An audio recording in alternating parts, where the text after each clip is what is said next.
كأقول الناس بابي بابي بابي بابي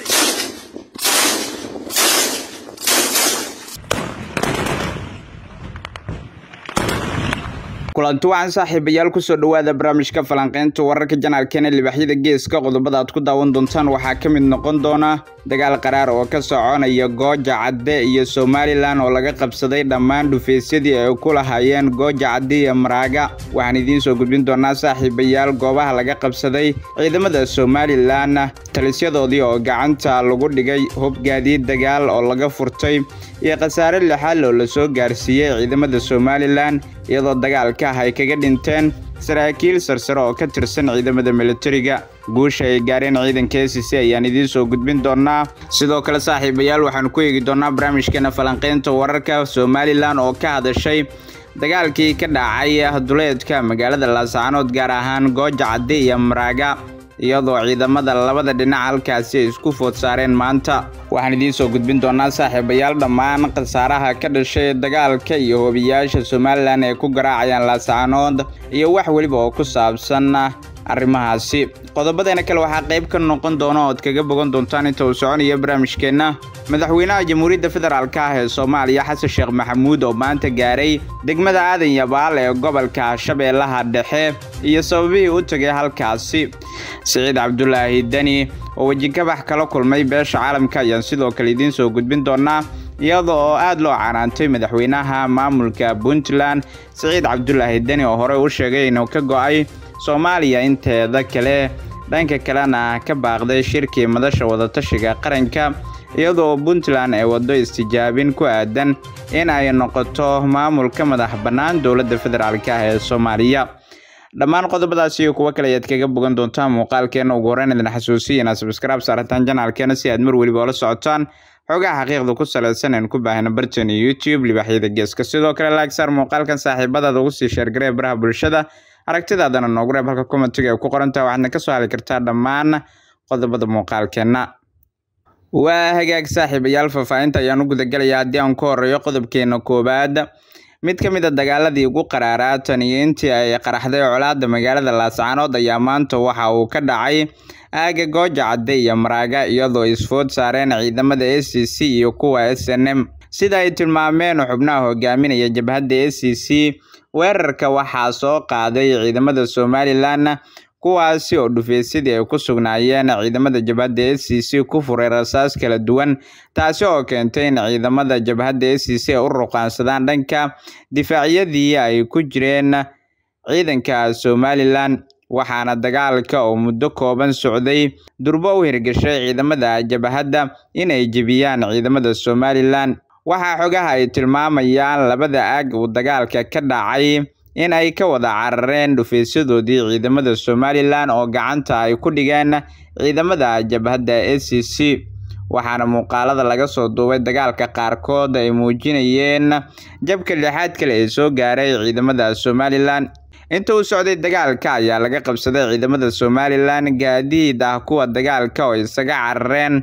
waxaana la tilmaamay in gawaarida qaar ay ka galeen dhiiqo maadaama roogagii guga uu ku dhuftay deegaanada Laascaanood daadad lixaad lana ay ku soo rogmeen Maraaga iyo sidoo kale Gooja Cadde gawaarida isaga ordeen Somaliland ayaa waxa gacanta ku dhigay ciidamada jabhadda SSC dhanka kale dagaalka ayaa la tilmaamay inay ku geeriyoodeen askar fara badan oo ka tirsan ciidamada militariga Somaliland kuwaas oo ay ku jiraan saraakiil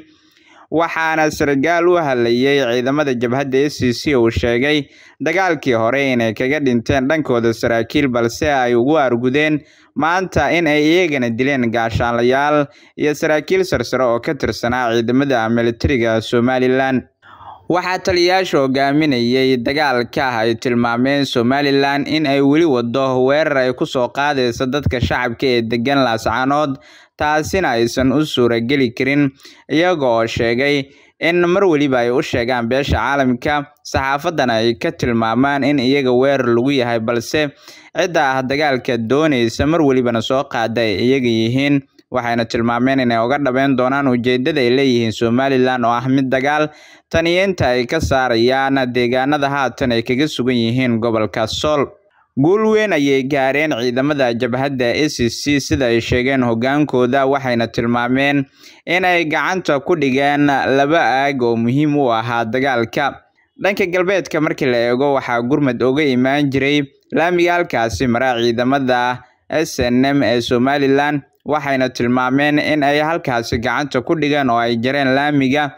iyadoo ay go'doon ku noqdeen ciidamada Somaliland inta u dhaxaysa Gooja Cadde iyo Dhuxun oo la tilmaamay in ay ku gabadeen boolo halkaasi ka qodan ayna haatan gabaad ka dhiganayaan ciidamada Somaliland. mar waliba uu dagaal dhaco ciidamada jabhadda SSC ayaa waxay qabtaan goobo hor leh oo istiraatiijiyad u ah dagaalka iyadoo jab xoogan uu soo gaaro ciidamada Somaliland loogana qabsado dhufaysyo hor leh taasoo caqabad ku keenaysa inay sii joogaan goobaha markaasi ay ku sugan yihiin. in la qabsado Gooja Cadde gaar ahaan taliskoodii ugu weynaa ay halkaasi ku lahaayeen waxba uma jirto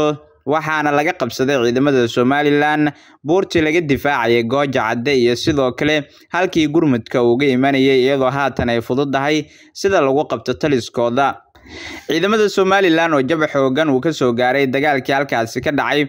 ayaa la tilmaamay in ay haatan wadaan hoobiyaal ay ku soo tuurayaan gudaha magaalada Laascaanood iyadoo la tilmaamay in tiro hoobiyaal aad u fara badan ay ku soo tuureen gudaha magaalada oo wali hoobiyaasha ay soo ridayaan Somaliland uu soo gaaray halkaasi waxaana laga soo warinayaa in qasaaro weyn uusan ka dhalan hoobiyaashaasi la tilmaamay in lagu soo tuuray gudaha magaalada Laascaanood ee xarunta gobolka Sool. dhanka jabhadda ayaa la tilmaamay in ay uga jawaabayaan madaafiiciyana ay ku ridayaan dhanka ciidamada Somaliland ee ku sugan Dhuxun iyo inta u dhaxaysa Gooja Cadde iyadoo duqeymahaasi ay jawaab u noqonayaan sida ay sheegeen xubnaha jabhadda hoobiyaasha ay ku soo garaacayaan gudaha magaalada Laascaanood oo ay tilmaameen inay u dan leeyihiin inay ku waxyeelayaan dadka rayidka ah. barashada quraanku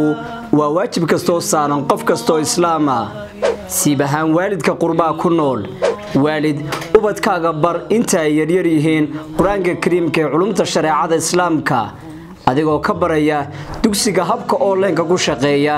ee madrasatul quraan online oo ah dugsi ku furan 24 saacadood iyo 7 maalmood oo usbuuca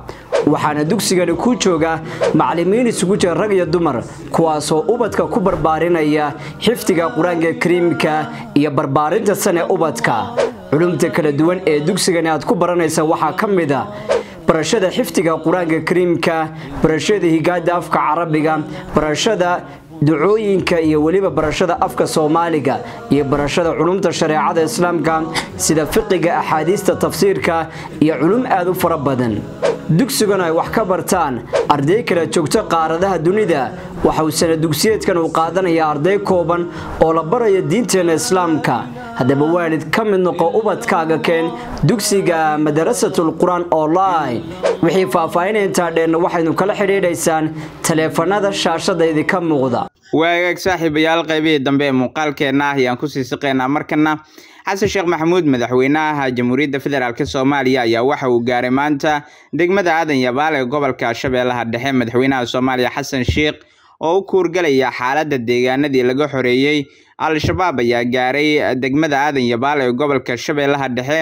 madaxweynaha uu helinayay madaxweynaha dowlad goboleedka Hirshabelle Cali Guudlaawe Xuseen ayaa kulan la qaatay qaybaha kala duwan ee degmada Aadan Yabaal oo ay ka dhageysteen warbixin ku saabsan xaaladda nololeed ee deegaanka iyagoo xusay in degmada aysan ka jirin adeegyada aasaasiga sida biyaha, caafimaadka, waxbarashada iyo korontada. madaxweyne xasan sheekh maxamuud oo bulshada degmada Aadan Yabaal uga mahadceliyay garab istaaga ay u muujiyeen ciidamada qaranka ayaa sheegay in degmada iyo deegaanada kale ee laga xoreeyay al-shabaab si degdeg ah loo gaarsiinayo adeegyada aasaasiga ah isagoo oo sidoo kale ka dalbaday bulshada deegaanka inay ka hortagaan in deegaanka lagu dhibaateeyo dadka socotada ah. dhanka kale madaxweyne xasan sheekh maxamuud waxa uu kulan gaar ah la qaatay saraakiisha hogaaminaysa ciidamada xoogga dalka oo ku bogaadiyay guulaha ay ka soo hooyeen dagaalka khawaarijta isagoo faray inay u diyaar garoobaan wajiga labaad ee dagaalka dalka looga xoreynayo al-shabaab. waxaa aad loo adkeeyay ammaanka degmadaasi si loo xaqiijiyo amniga madaxweynaha waxaana ciidamo dheeraad ah la geeyay halkaasi. waxaa sidoo kale madaxweynuhu tagi doonaa xeryaha ciidamada si uu u dhiirigeliyo una kormeero sida ay tahay xaaladooda maadaama ay ku jiraan xaalad dagaal. Aadan Yabaal ayaa waxay ahayd xarunta ugu weyn Al-Shabaab ee kaga sugnaayeen gobolka Shabeellaha Dhexe, waxaana ay noqotay meel muhiim ah oo laga qabsaday kooxda Al-Shabaab. ugu dambeyntiina saaxiibayaal madaxweynaha maamulka Puntland Saciid Cabdullaahi Deni ayaa cadaadis iyo canaan kala kulmay beesha caalamka kadib markii Puntland muddooyinkii u dambeysay u dhaqmaysay sida dawlad madax bannaan ayna diideen inay ka qayb galaan shirkii madasha wadatashiga qaranka oo isugu yimaadeen madaxda dawlad goboleedyada marka laga reebo Puntland, gobolka Banaadir iyo dawladda federaalka. madaxweynaha Puntland Saciid Cabdullaahi Deni ayaa wajigabax iyo dhaleeceyn kala kulmay kulan uu magaalada Nairobi kula qaatay wakiilada beesha caalamka. waxaa sidaas qoray wargeyska The East African ee Nairobi. kulanka ayaa waxa uu ka dhashay go'aanka ay Puntland ku sheegtay inay u dhaqmayso si ka madax bannaan dawladda federaalka iyo inay qaadacday shirkii golaha wadatashiga qaran ee lagu qabtay magaalada Baydhabo. madaxtooyada Puntland ayaa kadib kulanka faafisay hadal u muuqday inay ku dhiiratay inay beesha caalamka u sheegtay sababta ay u qaadacday shirka golaha wadatashiga qaranka. waxaan u sheegnay sababta aan u qaadacnay kulamada, waxaa sidaas yiri xubin ka tirsan madaxtooyada Puntland isagoo ula jeeda deeq bixiyaasha caalamka oo ay ku jiraan Mareykanka, Ingiriiska, Midowga Yurub iyo Bangiga Adduunka. ase yeeshee safaaradda Mareykanka ee Muqdisho ayaa sheegtay in Puntland lagu amray inay dib ugu laabato golaha wadatashiga qaranka. golaha wadatashiga qaranka ayaa ka kooban madaxda sare ee dawladda federaalka, madax maamul goboleedyada iyo gudoomiyaha gobolka Banaadir. shirka ay yeesheen ayaana looga maarmay maamulka Puntland waxayna ka soo saareen go'aamo. walow go'aamadaasi ay iska diideen inay qaataan Puntland, haddana waxay noqonaysaa mid ay ku qasbanaan doonaan maadaama beesha caalamka ay tilmaameen kuna dhaleeceeyeen Saciid Cabdullaahi Deni inuu qaato waxyaabihii ka soo baxay shirka madasha wadatashiga qaranka uuna la fadhiisto madaxdii halkaasi ku shirtay mar kale si loo hagaajiyo waxyaabaha qaldan loona wanaajiyo xiriirka dawladda federaalka iyo dawlad goboleedka maamulka Puntland. guudaan saaxiibayaal muuqaalkeed kala socoteen janaalkeena libaaxyada geeska waa naginta kankiisa kale inta ku kulmi doono waxaa idinkaga tegayaa sida ay nabadgelyo.